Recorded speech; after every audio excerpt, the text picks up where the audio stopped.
வாழ்க வையகம், வாழ்க வையகம், வாழ்க வளமுடன். அருளாசன் அருள் தந்தை வேதாத்ரி மகரிஷி அவர்களும் ஒட்டுமொத்த மகான்களும் இறைநிலையும் என்னுள் சூக்குமமாக எழுந்தருளி இன்றைய நாள்காட்டி வரிகளுக்கான கவிவரிகளையும் அதற்கான விளக்கத்தையும் சிறப்பிக்க வேண்டுமாய் சங்கல்பம் மேற்கொள்கிறேன். அனைவரையும் பணிவோடு முதற்கண் வணங்கி ஆரம்பிக்கலாம் என்றிருக்கிறேன். அனைவருக்கும் இனிய காலை வணக்கம். வாழ்க வளமுடன். சாமிஜியினுடைய இன்றைய நாள்காட்டி வரிகள். கவர்ச்சி தரும் அலங்காரம் யாருக்காக? கண்ணியமாம் உடை ஒழுக்கம் கடைபிடிப்போம் என்று சாமிஜி நமக்கு கொடுத்திருக்கிறாங்க. இதற்கான கவிதை வரிகள். உணவு உடை இறைவணக்கம் மனிதர் வாழ, உயர்வு ஒற்றுமை அன்பு காண தேவை. உணவு உடை வணக்க முறை ஒழுக்கம் காட்டும், உத்தமர்கள் வாழ்க்கை நெறி மதங்களாகும். உணவு உடை வணக்க முறை அவ்வந்த நாட்டில் உள்ள வெட்பதற்ப நிலைக்கேற்ப மாற்றம். உணவு உடை வணக்கம் கொள்முறைக்கு அப்பால் ஒன்றாகும் உட்கருத்து மதங்களுக்கெல்லாம் என்று சாமிஜி நமக்கு இந்த கவிதை வரிகள் கொடுத்திருக்கிறாங்க. கவர்ச்சி தரக்கூடிய அலங்காரம் நமக்கு தேவையில்லை என்று சாமிஜி சொல்லியிருக்காங்க. கண்ணியமான உடை நாம் பயன்படுத்தி வாழ்ந்தாலே போதும் என்று சாமிஜி நமக்கு இந்த விளக்கம் கொடுத்துருக்குறாங்க.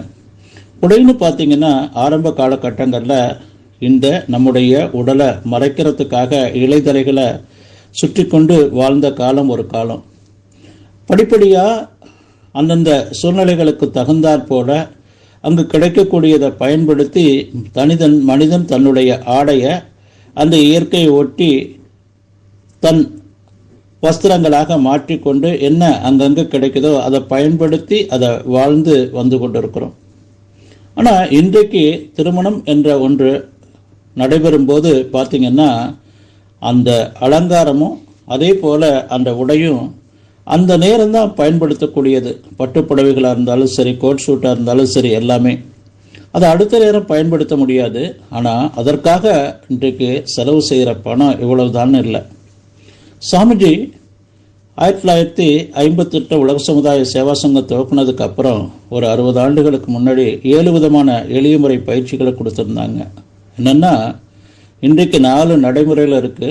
சாமிஜி இன்னும் 3 கொடுத்துருந்தாங்க. இயற்கையோடு ஒட்டிய எளிய வாழ்க்கை, எளிய முறை திருமண நிகழ்ச்சி, விஞ்ஞானம் இணைந்த தத்துவ விளக்கம் என்று.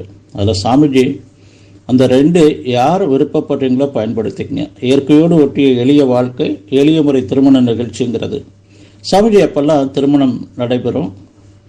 பெண் வீட்டாரும் மணமகன் வீட்டாரும் அந்த நம்முடைய சங்கத்தில் அவங்க பதிவு பண்ணிட்டாங்க அப்படின்னு சொன்னால் அவங்களுக்கு எந்த செலவும் இல்லாமல் ஒரு முக்கியஸ்தர்களை பயன்படுத்தி காலையில் திருமணம் நடைபெறுது அப்படின்னு சொன்னால் அவங்களுக்கு தேவையான மணமகளுக்கு தேவையான உடை, அந்த தாலிக்கு உண்டான தங்கத்திலிருந்து அவங்களுக்கு அன்றைக்கு ஒரு வேளை அந்த காலை உணவுலேருந்து எல்லாருமே ஷேர் பண்ணி அதன் மூலமாக அந்த திருமணங்களை நடத்தினாங்க.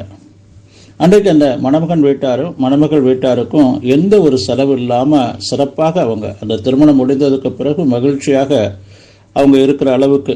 ஏன்னா பல திருமணங்களில் வசதி உள்ளவங்க செய்கிறத பார்த்துட்டு இவங்களும் அதே போல் செய்யணுங்கிறதுக்காக வேண்டி மற்றவர்களுக்கு அந்த உறவினர்களுக்கு உடை கொடுக்கறதுலேருந்து தன்னுடைய அந்த திருமண உடைங்கிறதுலேருந்து எல்லாத்துலேயும் கடன்பட்டு ரொம்ப சிரமப்பட்டு கொண்டு வாழ்ந்த காலத்தில் மகரிஷி இந்த எளிய முறை திருமண நிகழ்ச்சியை ஏற்பாடு செஞ்சாங்க. அதே போல் நாம் இன்றைக்கி உடை அப்படின்னு சொன்னால் நல்ல உடை வந்துருச்சுன்னா உடனே நம்ம அதை விரும்பி வாங்க ஆரம்பிச்சிடுறோம். ஆனால் பழைய உடை நமக்கு பல ஆண்டுகளுக்கு வரும். அப்படி இருந்தாலும் கூட மேலும் நம்ம உடைகளை சேர்த்து கொண்டே இருக்கிறோம். நாம் நம்ம அம்மாவை தான் எடுத்துக்கொள்ளணும். லோகாம்பாள் அம்மாவை சாமிஜிக்கு குருவை போய் பார்க்க போகும்போது நாம் வஸ்திரம் கொடுக்கறது, குருவுக்கு வஸ்திர தானம் கொடுக்கறது சிறப்பு. அப்போ அதுபோல் சாமிக்கு கொடுக்கும்போது அம்மாவுக்கு சேர்த்து கொடுப்பாங்க. அந்த ட்ரெஸ் எல்லாம் சேர்த்து வச்சுருப்பாங்க. சாமி அம்மாவுக்கு கொடுக்கறதுக்காக அந்த வந்த புடவைகளை எல்லாம் அவங்களுக்கு அனுப்பி வைப்பாங்க. ஆனால் நம்ம அம்மா என்னை லோகாம்பாள் அம்மா அவங்க ஒரு 4 புடவைகளை மட்டும்தான் மாற்றி உடுத்திக்கிட்டே இருப்பாங்க. அந்த புது புடவைகளெல்லாம் அடுக்கி வச்சுருப்பாங்க.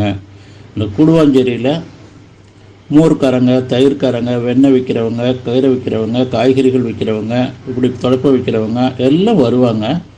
அப்போ அந்த பெண்கள் எல்லாம் வரும்போது அவங்க கிழிஞ்ச உடைகள் உடுத்திருப்பாங்க. அவங்ககிட்ட தேவையானதை வாங்கிட்டு திரும்ப இந்த உடையை நீங்கள் உடுத்திக்கிங்க அப்படின்னு சொல்லி கொடுத்து அவங்கள அந்த உடையை கட்ட வச்சு அவங்க அழகு பார்ப்பாங்க.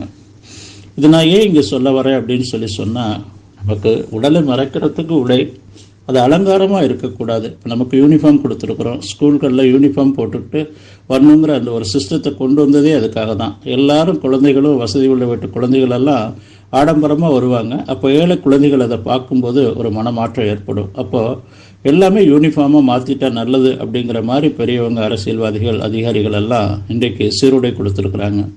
அப்போ நாம் கண்ணியமான உடை உடைத்து வாழணும்னு சொல்லி நன்றியோடு நிறைவு செய்து கொண்ட இன்றைய சிந்தனையை வாழ்க வளமுடன், வாழ்க வளமுடன், வாழ்க வளமுடன்.